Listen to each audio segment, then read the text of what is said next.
Hey guys, welcome to the next installment of the E30 M3 S54 behind me. No, your eyes do not deceive you. This is not the fire orange M3. This is the Henna red M3 that you've probably been seeing in the background of some other videos that I've been doing lately. In this video today, we're gonna get this S54 started.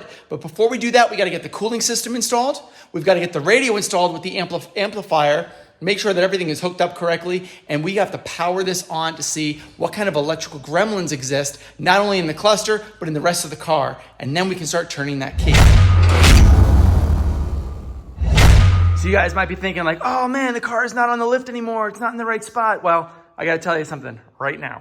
We've got a Boss amplifier here. This is a PV3700, and basically it's a 5-channel amp. So it's 4 channels for each of the 4 speakers, and then it's got a 5th channel for the 2 subs, and it's got plenty of power to supply for all of them.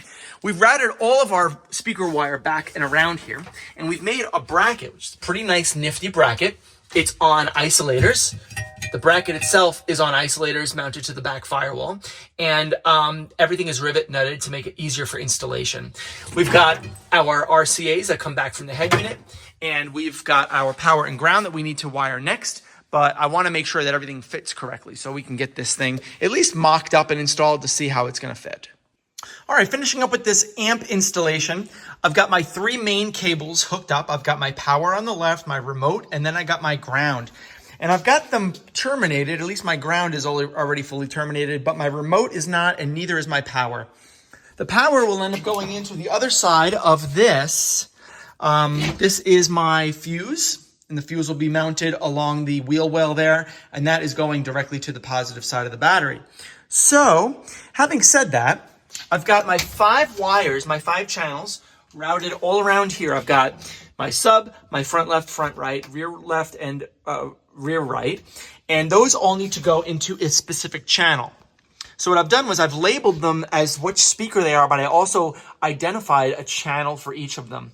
Channel 5 is by default the subs, and I teed off both of the subs to one output, and that will be going right here into channel 5. So channel 1, 2, 3, and 4 are already predetermined by my speaker wire labeling. And that corresponds to the channel 1, 2, 3, 4 from the actual RCAs. So now I need to install now I need to install the amp rather on the brackets that we had created here, and then get inside the trunk, which is going to be the fun part, and wire them all up. So now we've got it completely installed and wired up.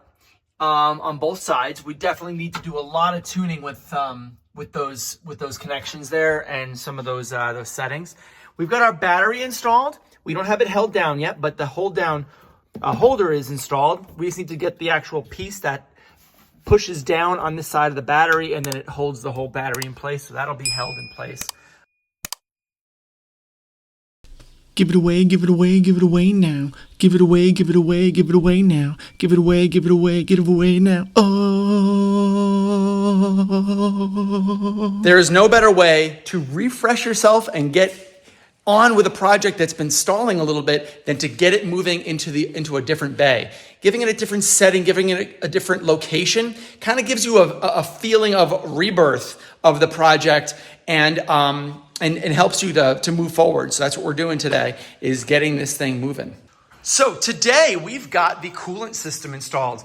These are AN fittings. I think it's like an AN 20 or a 24, I'm not sure, but regardless, they are a pain in the butt. They are very specific and exact in its location. There's very little give, and installing these is difficult without having a very large tool in order to tighten all of this down. These already came this way. We didn't do it this way. They already came in this fitment. So this water pump housing was modified to account for that. So it's got the AN bungs on the welded on. We did weld our coolant sensor. So we've got an E30 coolant sensor that's on the output of the engine going into the radiator for cooling. So we need to hook that up to the C101 as well.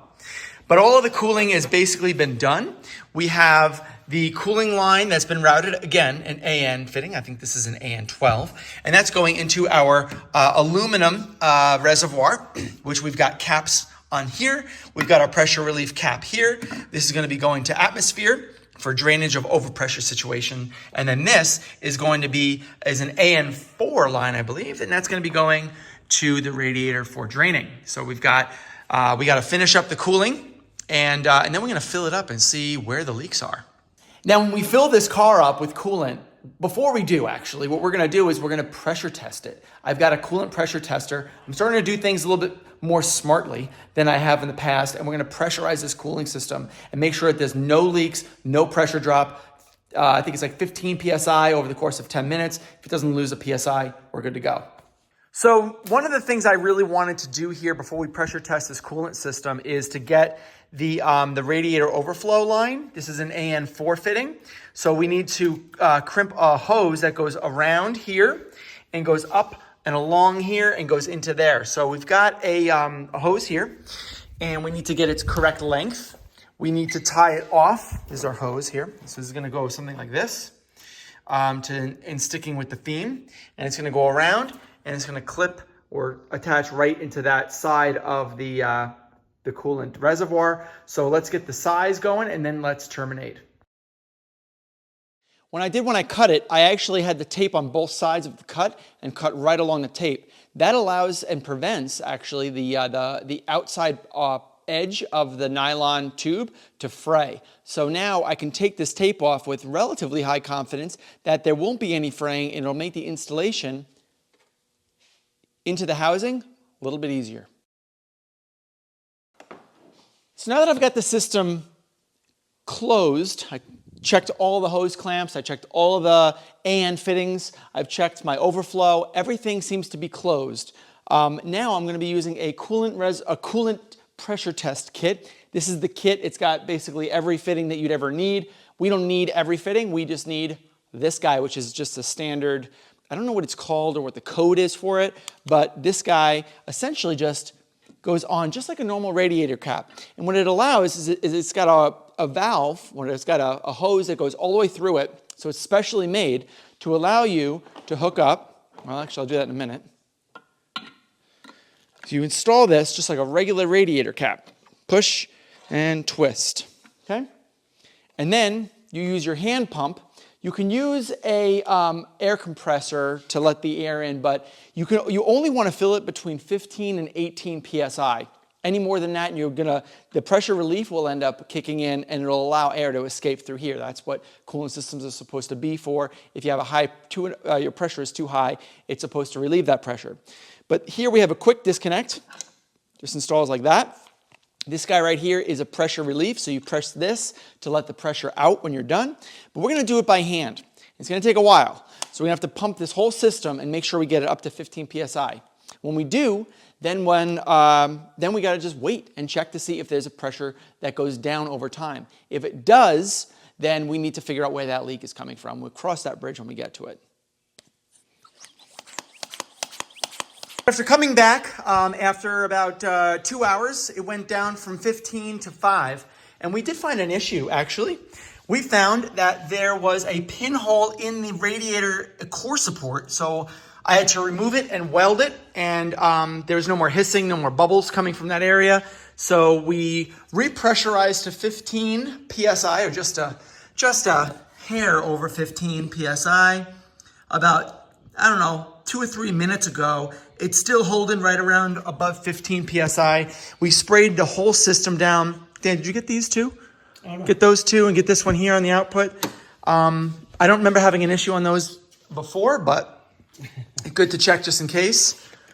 And don't touch that hose. Yeah.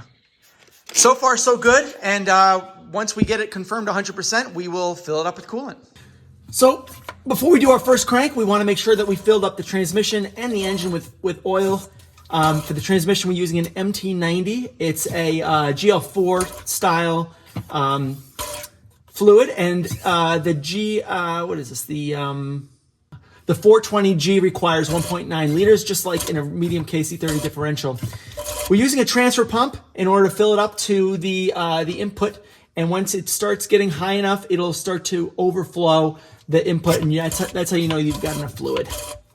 All right, so we've got power going to it.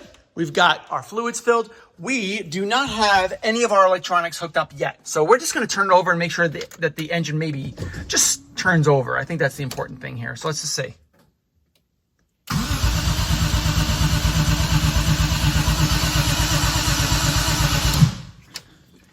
Nice work. I like it. Yeah.